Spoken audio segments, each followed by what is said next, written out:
to live according to divine standard. The way Samuel was called, if you look at our mother Mary, she was also like that, living a holy life until the angel came and bring the good news into her life. My dear brothers and sisters, you must prepare before you are called. Amen and amen. Amen and amen.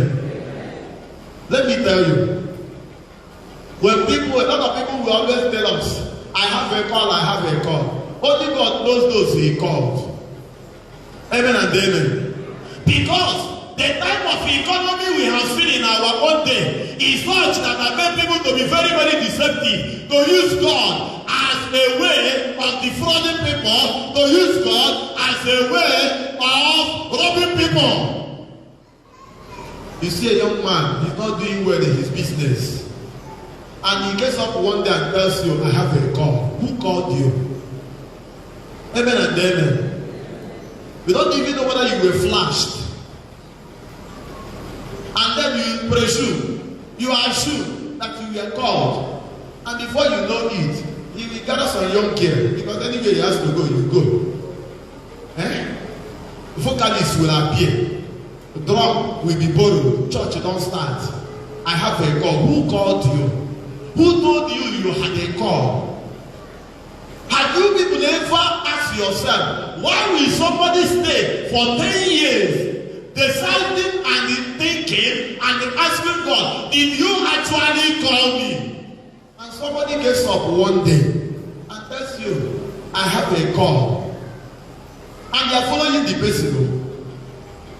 Amen and amen. Amen and amen. Before God calls, there is a foundation. I'm not saying that God cannot call anytime, but before God calls you, there is a background. Even St. Paul was not called as a kid to be a preacher. But before then, he was an ardent adherent of Judaism. The one he was doing it very hard, doing it very properly.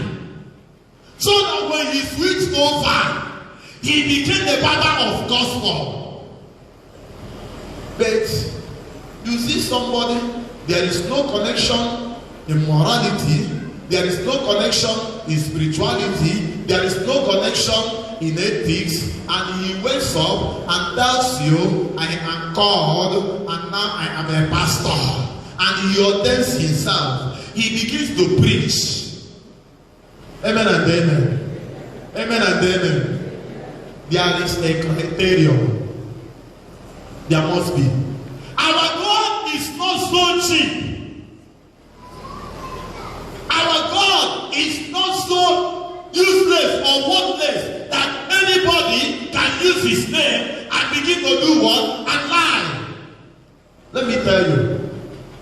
If you go back today, read Acts of the Apostles chapter 16.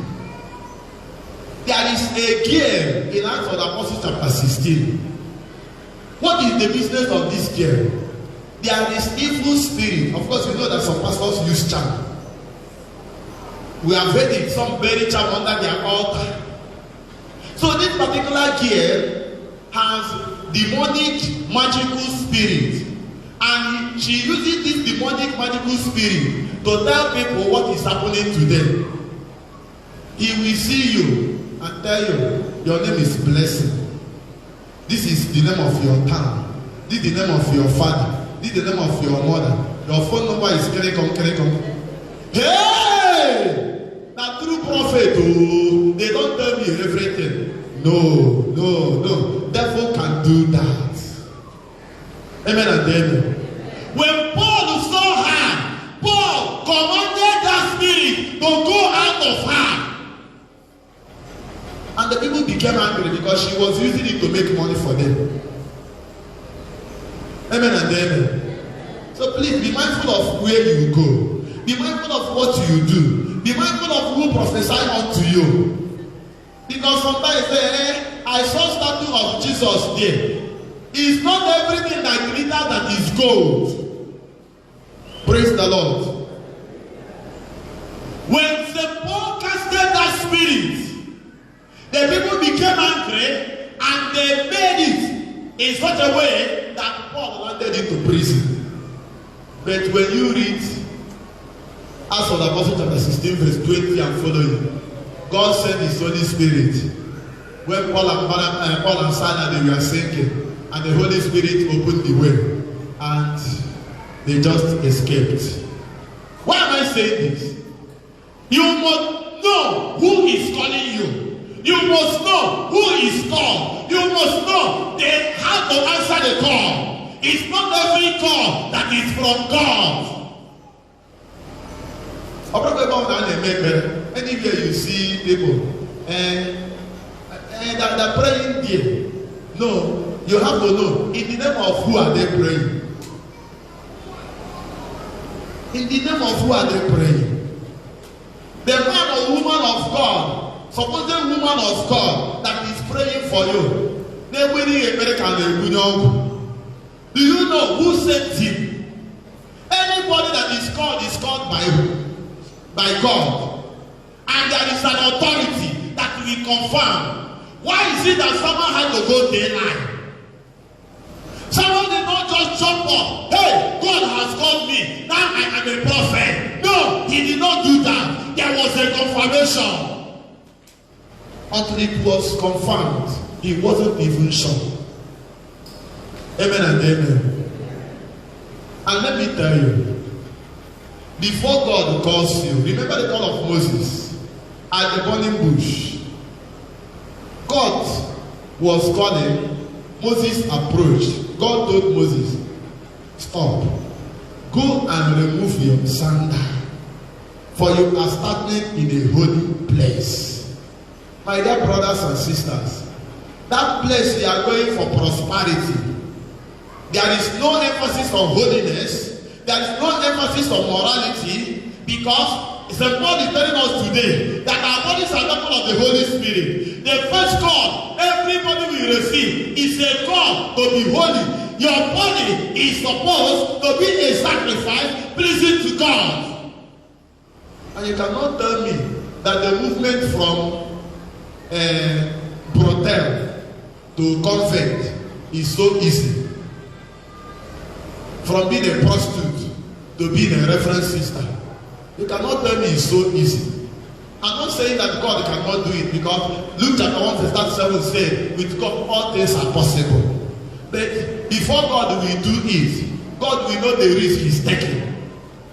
Amen and amen. Amen and amen. So, I want to let you know, everybody here, there is the voice that is calling us. It is the voice of God, and the voice of God that is calling us is telling us first of all, be holy, for I, your God, I am holy. Someone lived a holy life. He was in the house of God for his sanctity. Today, our youth who are supposed to receive divine call, a lot of them are celebrating immorality, celebrating fornication, celebrating lesbianism, celebrating homosexuality. And St. Paul is saying that as you are doing this, you are defining that temple of the Holy Spirit. So, everybody should wake up. Wake up and listen to the voice that is calling. And let me tell you, one of the ways you will know that we are called is your ability to lead people to God, lead people to Jesus. Do you not see it in the Gospel of John? When John, starting with the two of the disciples, and he saw Jesus, they saw Jesus, and John said, behold, the Lamb of God. Immediately, the disciples of John left John and began to run after Jesus. Amen and amen. If you are leading people to Jesus, sometimes they need to leave you. Necessarily they need to leave you, because you are the way to Jesus. When they stop at you, you have not succeeded in doing anything. Only when you lead them to Jesus. And the Bible says that as they became the disciples, Andrew was one of them. And immediately, Andrew went and told his brother, we have found the Messiah. Let me ask you, since you started going to church, have you found God?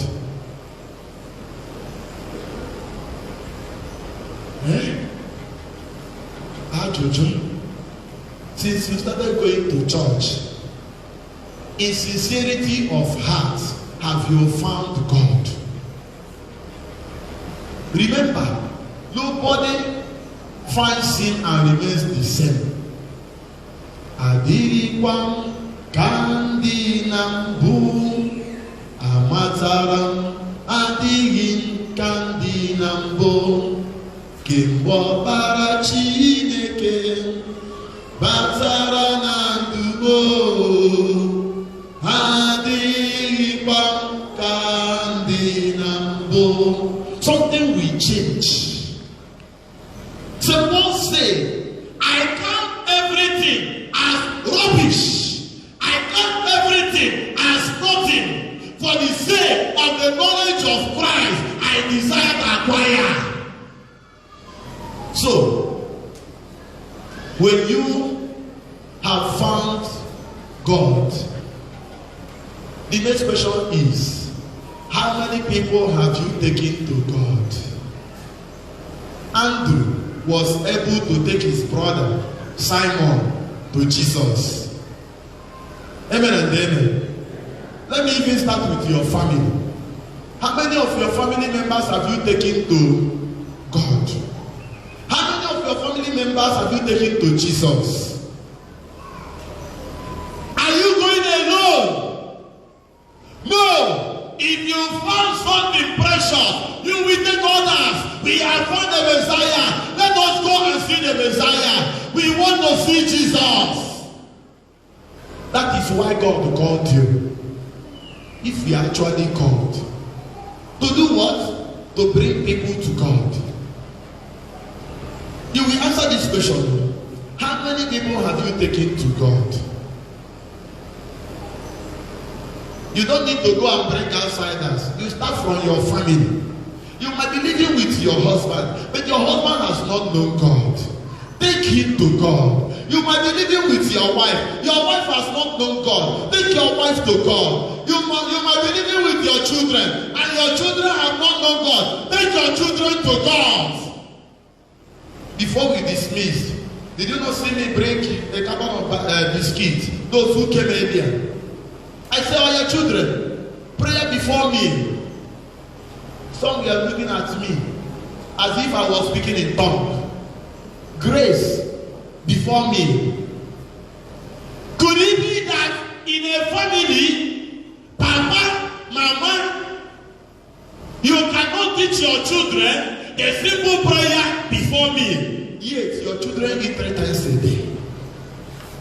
It's a calamity. If you have found God, take people to God. I looked at them very fresh, 3 of them. I brought them out from a family. Prayer before me. Looking at me like Loco said. Amen and amen. And if care is not taken, if I get 1 or 2, 3 here now, they will still not answer. Why? Because their parents have not found God. If their parents found God, there is no way the children will eat without knowing that they should thank God, without knowing that they should pray, without knowing that they should bless God before they eat. Because we now take people to Jesus until you go to Computer Village and gather people in a lorry. No. The simple thing you should teach people. The simple doctrine you should impart.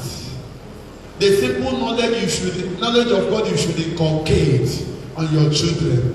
Your inability to do them means that you yourself have not found God. You yourself have not received that call. There are some people that are called and they refuse to listen. There are some people that are called and they refuse to hear. But I want to let you know, if you are called and you refuse to hear, one day you will have the experience of Jonah. Jonah was called to go to Nineveh and preach repentance. I said, me, to go and preach repentance. And he did what? Let me run away in the guise of running away, shark swallowed Jonah. Do not wait until the shark swallows you. Because your own shark might be sickness. Your own shark might be setback. Your own shark might be poverty. Your own shark might be something else. So, the message that is coming to you, hear the message, communicate the message, share it, so that the knowledge of God will extend to all the boundaries of the age. My dear brothers and sisters, through your baptism you are called. Through your baptism you are chosen. In John chapter 15, Jesus said, you did not call me, I called you. I commissioned you to go and bear fruit. There is no way that God will call you and you hear the voice of God. And after hearing the voice of God, you will fold your hand. No, when God calls you, people around you must know. It will be come and see. Come and see. Why is it that sometimes when people are looking for those who will sponsor them in marriage, only particular group of people are being called? And you are there. Because the fruit is not yet out. When we are talking about model families, they are not mentioned. Why? Because they have not started responding to that call. Remember, a fruit shows the type of tree it is coming from. And the word of God said, by their fruit you shall know them. I pray for you today, child of God. The word of God said, oh, that today you listen to his voice, harden not your heart. And in Psalm 40, say, here I am, Lord, I come to do your will. I pray that as you know the will of God, you will begin to do the will of God. As you hear the voice of God, you will listen to the voice of God, you will answer the call, and I pray that you will also yield fruit. What is the fruit? Bring people to Jesus. Bring people to God. God told St. Francis of Assisi, go and repair my ruined church. God is telling you, go and repair your ruined family. The family can no longer pray. As you hear the divine call today, go and revive the fire of prayer. A family that is living at the verge of breaking up, God is telling you, revive love, revive peace, revive forgiveness in that family. The call they are hearing is not a call to go and defraud people for those who think it is only to carry a wireless microphone and move around. I pray for somebody today that the person that God has given what it takes to receive a call. I don't know where you are called. All I know is that anybody that God created, there is a reason why God created you. The reason why God created you. Before you finish your life in this earth, you must fulfill that reason. If not, there is something that is missing. Something is missing. Something is missing. I want to let you know, child of God, that in presenting people to Jesus, it is not easy, but it is doable. It is doable. We want to see Jesus. And Andrew took his brother. What happens to your brother? Why are you going to church and your brother is not going to church? Why are you a devout Catholic if your husband is not a devout Catholic? Why are you a member of societies in the church but the people in your house, they are not with you? Why are you alone? Take those people to Jesus. Community, you must be concerned for other people. You must be concerned about what is happening in the life of other people. Do not go alone. Do not go alone. The salvation is for all. Everybody receive this call. And the call will start from yourself. When you work on yourself, you begin to work in your family. When you work in your family, you begin to do what? Work with people around you.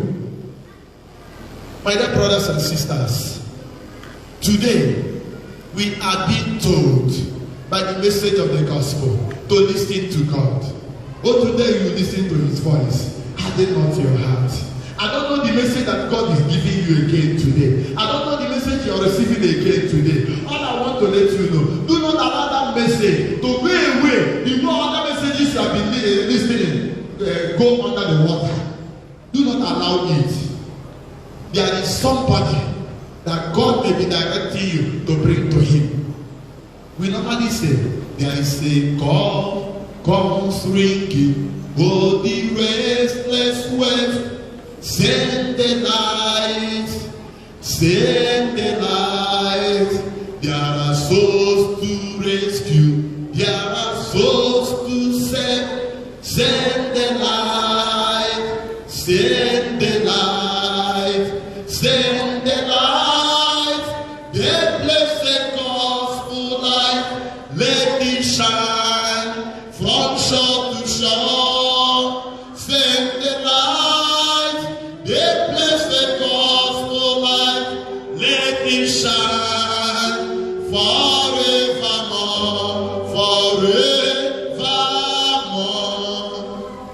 I pray that new summers will come up in our generation. I pray that those who will change the moral atmosphere in our country, in our own society. I pray that those who will be longing to hear the voice of God, they will come up again. I pray that in our own day, people who will bring people to Jesus, they will emerge. As we are talking about the emergence of Antichrist, those who are opposing the gospel, that God will raise today through divine call, those he will use to return people back to God, because in God is our peace, in God is our health, in God is our wealth. Everything we are, everything we have, everything we are going to be, it is in God. That's why God is telling us, as you are coming to me, remove the sandal.